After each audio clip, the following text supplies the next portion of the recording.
Garden Galleria हत्याकांड में action लिया गया है। एक्शन क्या है? बार लाइसेंस रद्द करने की कार्रवाई की गई है। नोएडा पुलिस की जिला आबकारी विभाग को एक चिट्ठी है और इसमें यह बड़ा एक्शन लिया गया। दरअसल नोएडा के गार्डन गैलेरिया में जिस तरह से एक रेस्टोरेंट बार में एक शख्स के कस्टमर की वहां के कर्मचारियों ने पीट कर हत्या कर दी थी।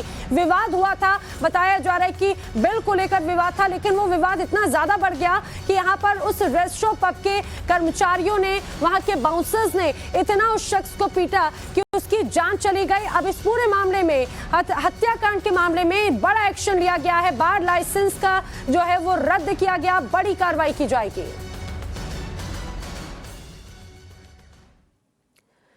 तो जैसा हमने आपको बताया कि नोएडा पुलिस की जिला आबकारी विभाग को चिट्ठी है और इसको लेकर कार्रवाई अब की जा रही है। यूपी में नोएडा के गार्डन गैलेरिया में एक पब में रविवार रात ब्रिजेश राय की हत्या कर दी गई थी। इस पूरे मामले में ब्रिजेश राय की पत्नी पूजा राय ने पब, पुलिस और ब्रिजेश के दोस्तों पर सवाल सीधे खड़े किए हैं। पूजा राय ने कहा है कि उन्हें पुलिस की तरफ से ना कोई फोन आया, ना ही कोई जानकारी दी गई। ब्रिजेश की पत्नी का तो यहां तक कहना है कि उनके साथ में असल में क्या हुआ, इस बारे में उन्हें अभी तक किसी ने प्रॉपर इंफॉर्मेशन ही नहीं दी। इसीलिए वो ब्रिजेश के दोस्तों से भी सवाल करना चाहती हैं, उनके खिलाफ वो कार्रवाई करवाना चाहती हैं।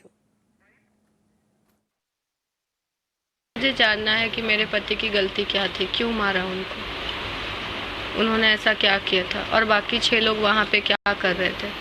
पुलिस ने बाहर से 8 लोगों को शायद से कस्टडी में लिया है। मुझे उनके दोस्तों से भी पूछना है कि वो लोग वहाँ क्या कर रहे थे, वो लोग वहाँ दर्शक बन के क्यों बैठे थे। मेरे पति की ऐसी हालत हो गई, वो मर गए वहाँ पे, और फिर भी उन्होंने ये भी नहीं ज़रूरी समझा कि मुझे एक बार फ़ोन करके बता सके।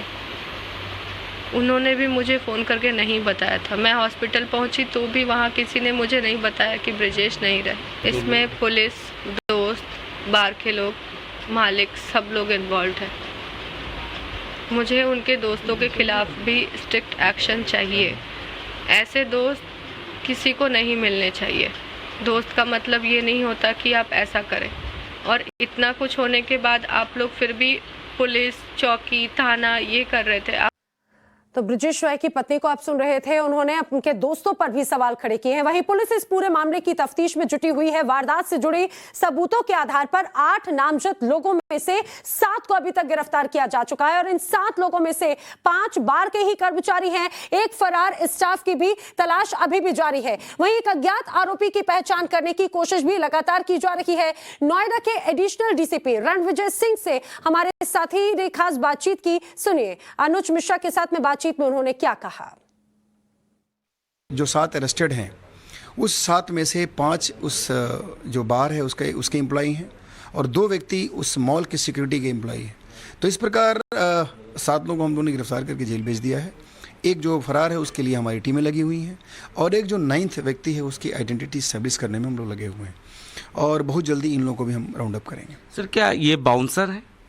देखिए, ये जो 2 उसमें गिरफ्तार है उसमें से दोनों व्यक्ति मॉल के सिक्योरिटी में थे, काफ़ी दिनों से काम कर रहे थे। ये बताया गया कि मॉल के सिक्योरिटी स्टाफ थे।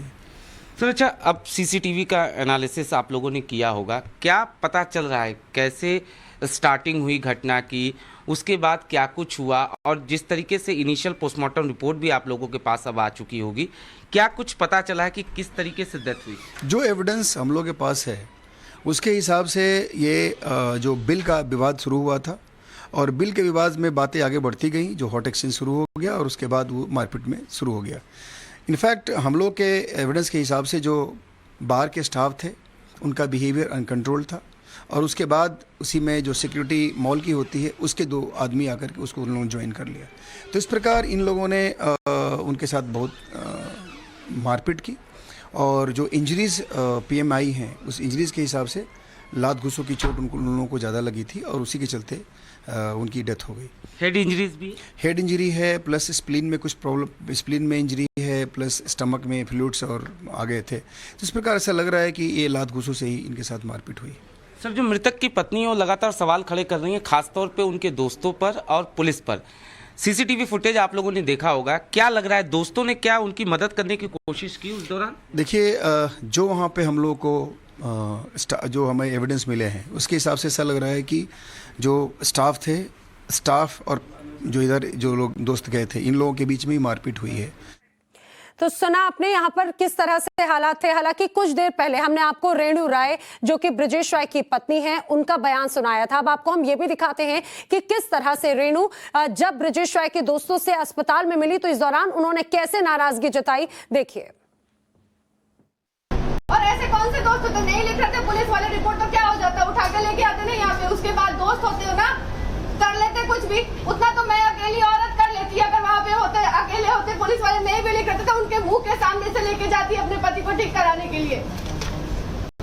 और अब आप लोग बोल रहे हो कि फैमिली चली जाए। कौन फैमिली, कौन हो आप? मैं आपको जानती भी नहीं। तो प्लीज आप लोग यहाँ से जाइए, तभी आगे कुछ होगा, नहीं तो फिर मैं यहाँ पे कुछ नहीं होने दूंगी अब। सर मैं सच में कुछ नहीं होने दूंगी अब। प्लीज भेजिए इन सबको। ठीक है, सबको। मुझे नहीं चाहिए मदद।